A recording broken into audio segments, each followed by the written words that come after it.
You're listening to Campus Corner. Hello mga ka-campus! Welcome to the very first episode of Campus Corner, where we talk about all things education. Conversations that need to be had to bring us one step closer to the realization of Sustainable Development Goal number 4, the attainment of quality education for all. We have a very special guest today, someone who has spent a chunk of their life in the education field, first as a student, then as a teacher, to an academic coordinator, to now as a head of the teacher education programs of St. Mary's College of Tagum Incorporated. Put your hands together, mga ka-campus, for our guest, Dr. Ryan A. Hansenal, LPT. Hello, Doc Rai. Thank you so much for carving up a bit of your time to accommodate us here at Campus Corner. How are you feeling today? Well, I'm feeling good. How about you? Yes, I am feeling just fine as well. It truly is an honor to have you grace us with your presence in our humble program. Here at Campus Corner, we want to have as many conversations as we can with regards to inclusive and equitable quality education for all, which is a very important concern for Sustainable Development Goal number 4. Now, for this episode, we want to center our conversations on the experiences of the facilitators of education, and that is our dear teachers. Now, we know that you could not possibly represent every teacher of this country, but even on that end, you, Doc Rai, have such an active role to play in the realization of this goal. But to start, we want to get to know you a little bit more, so maybe can you tell us a little bit of what drew you to this profession? Well, as you know, my name is Ryan A. Hansenal, and I think it started with campus journalism way back when I was still in elementary. Why is it that I wanted to take up education? At first, I really wanted to have journalism as my undergraduate degree. However, there were a lot of circumstances at the time that, barred me from not getting into that degree. However, my second choice was always education because I always love to teach and I love guiding people. That's why I think that's the starting point of my career as an educator, and I took up Bachelor of Secondary Education, major in English. There you go. So maybe let's put a little bit of detail into that. Bring us into the journey or a brief timeline of your development as a teacher. Alright, so when I graduated in the year 2013, I immediately started as an English teacher in the basic education of St. Mary's College of Tagum Incorporated, and I taught English classes in third year and fourth year at the time because that was just RBEC curriculum at the time, not yet in the senior high school.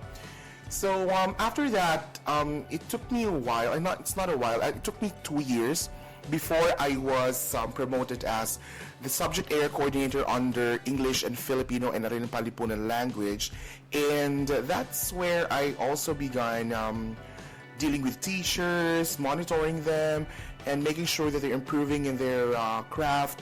And at the same time, I was also sent to different seminars, training, and at the same time with so many workshops to do on how to facilitate teaching and learning in the classroom, how to become a good language manager, and how to become a good educator as well, so that I can also cascade that to our teachers. And finally, when I graduated with my PhD degree in the year 2022, I was immediately transferred at the college level, at the college department, teaching English courses in the education program. However, way back in 2014, I was already a part-timer in the college department, so it was not an alien moment for me when I was in the college department. And even up to now, I become the program head of the teacher education program here at St. Mary's College of Tagum Incorporated. So that's it. Thank you so much for that. This has somehow given us a clearer picture of who are we truly dealing with in this interview. And I am very happy to have had this opportunity with you because given your extensive experience in teaching in various levels, that gives it basic education up until to the college level, I believe you are in a truly informed position to give us some on-the-ground insight regarding issues that plague the education landscape of our country today. As many of us know, the Philippines have not fared well in the last program for International Student Assessment, or PISA, back in 2022. We unfortunately ranked on the bottom 10 out of 81 countries in that assessment. So what do you think are the factors that contributed to that? Oh, there are a lot of factors, but I think the most highlighted factor that we can see, and I could also observe, is that we really lack what do you call this? Good learning experience for our students because of our teachers are not so much trained on how to deal with the 21st century learners. And because of this, teachers are not yet so well adapted to these kinds of learners. And remember that as our students are getting younger, the teachers are also getting older, and they still retain and stagnated in their lecture-based type of teaching, and that is why they are not giving the students an avenue for them to learn in some other strategies like facilitating learning and so on and so forth.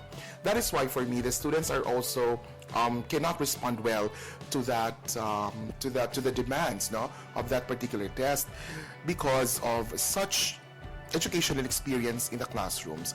And number two, I guess, is that the students nowadays are quite not familiar with how the assessment goes because of how lacking we are in the art of questioning, the test management at the same time, and the ability to give critical thinking skills in our assessments. And of course, it boils down to teacher factor. So I guess it's really that, no? Especially as I'm a head teacher before, and I know for sure that these are really happening inside the classrooms. So to that extent, you would probably think that the quality of our teachers have somewhat affected the quality of our students as well. Yes, definitely, because this is not only happening in one region only, but this is happening in all of the regions in the Philippines, and even outside the country, they also feel the same. That is why even in the larger countries like in the US, they're always asking for more teachers coming from different neighboring countries. Why? Because the people nowadays are no longer interested in taking up education. And that's another factor. Why? Because teachers students or young ones or the younger generation are no longer inspired to take up education, and we badly need teachers. That is why I think it's always teacher factor. Thank you so much for that, sir. Now, in more detail, what do you think, or how do you think teachers are being disadvantaged in helping students improve in their academic performances? Well, if you look closely in our local setting, you would really understand why is it that teachers are always at disadvantage. Why?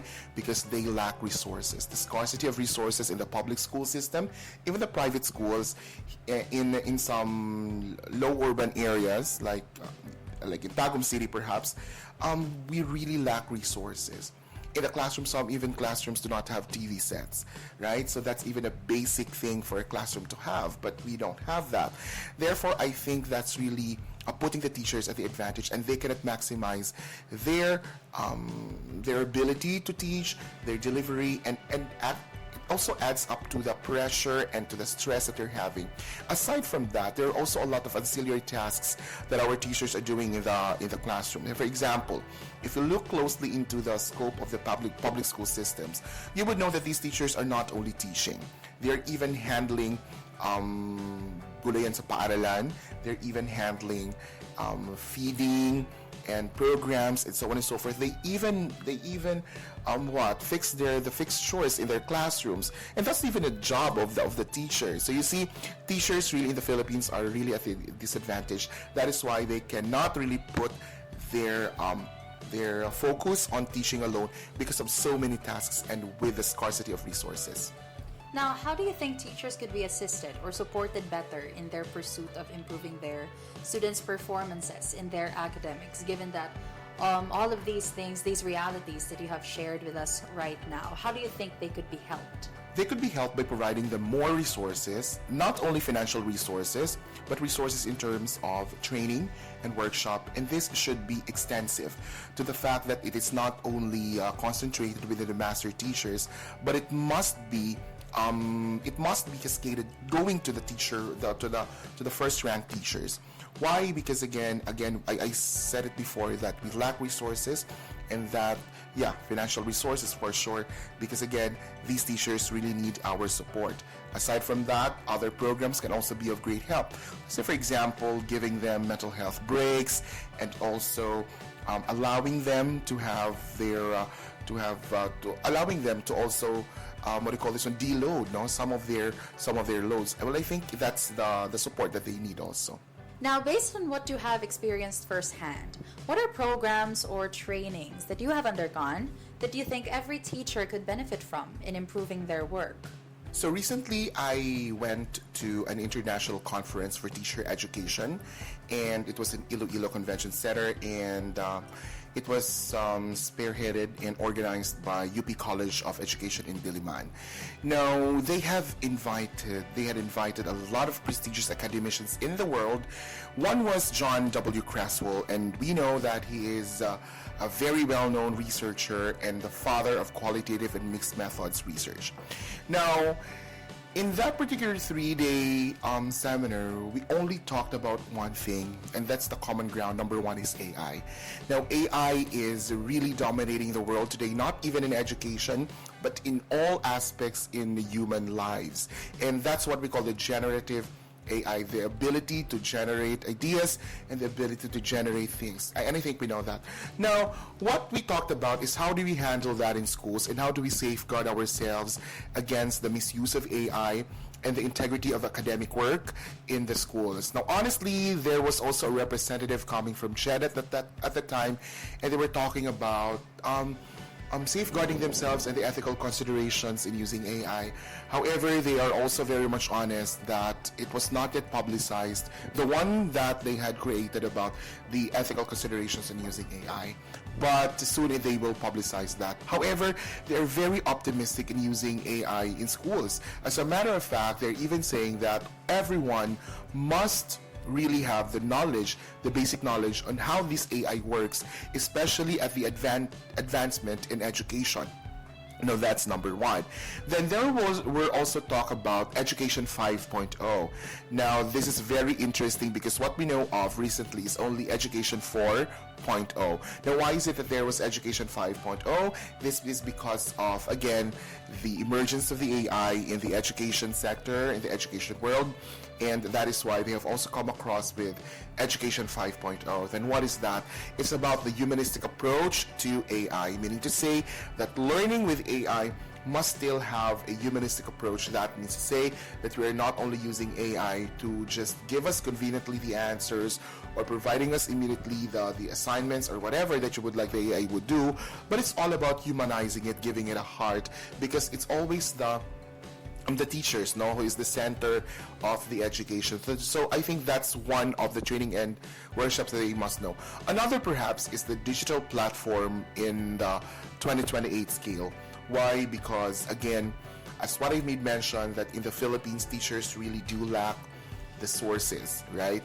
And even if they do lack that, we still need to orient our teachers. What are the available digital tools that they can use in their schools, and how can they maximize their teaching delivery using these tools? Now, I have been teaching in the graduate school for quite some time already. I think it's my 8th year already, and it's always the same narrative coming from different teachers, that whenever they are assigned in the hinterlands or the boondocks, what they always lack are these tools. Now, I would always say that you as teachers are the best instructional materials, right? However, how can they also give their best if they don't have the knowledge? That is why I think the best program that they should enter is number one, AI, integration of AI in education, and number two, what are some of the digital tools in 2024 that they can use in 2025. Another program that I have undergone also is research, not innovations in research. I think it is always common right nowadays in this particular era that once we're going to send ourselves in seminar, there will always be research presentations. And these presentations are always benefiting the educators in the world, because these research are always targeting towards making the students in the Philippines more advanced, especially the educators, because again, innovations in research must always be in the schools. Why? Because research will always give us a lot of advancements and a lot of ways for us to know, and it will also give us academic advancement, right? And it will also make our schools also advance in the world rankings. Yun. It's quite interesting that you have emphasized, three things that I have picked up from with AI, with digital resources, and research. And somehow this gives us the idea that it's quite important for our teachers to always keep up with the times.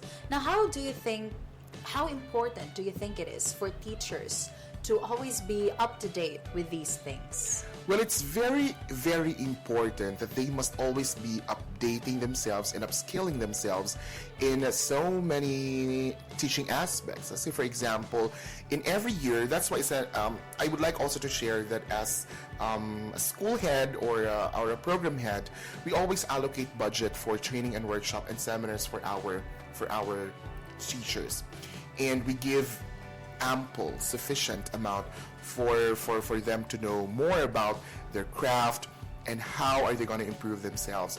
And some even teachers are being sent outside the country just to learn to take this training from, even on research and the like. So when you say how important, it is very important, because it is how we also manage to be updated with the current students that we have. Because if we just don't send our teachers to seminar and training to update themselves, then they will be stagnated and they will not really cater the demands of the 21st century learners and the demands of the society. And remember that we are honing and shaping the skills of our students. And if you're not going to tailor it and contextualize it to the current world, then we are not really training them to be prepared in the world, but we're training them to fail. Thank you so much for that. Now, hopefully, to give direction to this call that we are putting out to improve teacher education, who are the key persons that we can possibly address to help make these programs and trainings accessible to all our teachers? Well, number one, it should be the school administrators, if they do have the budget on that they can also invest, with their teachers, sending them to this particular training. Also, there are a lot of ways for them to learn. Number one is that there are a lot of online training right now that they can also let their teachers access. Number two should be, of course, our government officials, right? Because they are always they should be the ones who would give a lot of resources, financial support to our teachers, because nobody could even give our teachers like that, right? Everything comes from the taxpayers, and of course they are the ones who allocate that budget. Therefore, we must always include our government officials in the financial decisions and the financial implications now of this. And also, of course, the deputy officials and the CHED officials must also be the ones who will be proposing this, so that a proper allocation of budget shall be done even at the start of the school year. Thank you so much. Indeed, from what Doc Rai has shared with us today, the trek to realize an inclusive and equitable quality education for all relies heavily on the people who work day in and day out to ensure that our teachers truly must never be overlooked. Thank you, Doc Rai, for helping us realize that. Now, as Campus Corner is all about our education stakeholders out there, we have also opened up this platform to those who have questions of their own that they would like to ask Doc Rai as well. Hi, Doc Rai. I am Rico J. Puno, and my question is, what is your take on teachers adjusting student grades when they request for one? Do they have qualifications for it ba or something? The students are requesting for it, the asking of grades. Well, for me, if no, I don't. That's also hurting your academic integrity as a teacher if you're going to adjust the grade if they're going to request you to do one. Now, if you're going to do that, then it must be true to all students. These adjustments must not be only made for such a student. Now, however, of course, as a teacher, I think you can also adjust it on your own. However, you must not let the others know it, especially your students, so that there should never be hurting of academic integrity. Hi, Dr. Rai.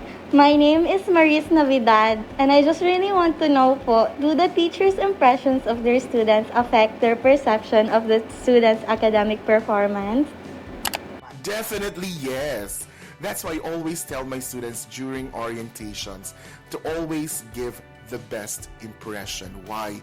Because we have a lot of students in a school year and in one particular classroom, and if you're not gonna give me a good impression, then there will always be personal judgment at the back of my mind, and that might impede on your grading. However, we always try to be objective as much as we can. We're only human beings also. That is why impressions are always important, that you are also going to make the teacher look into you and what you want to be. Hello po, Doc Rai. Ako po si Anthony Cayabyab Taberna.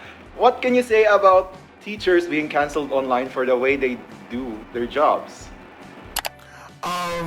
I think it's the reality right now that people are canceling people.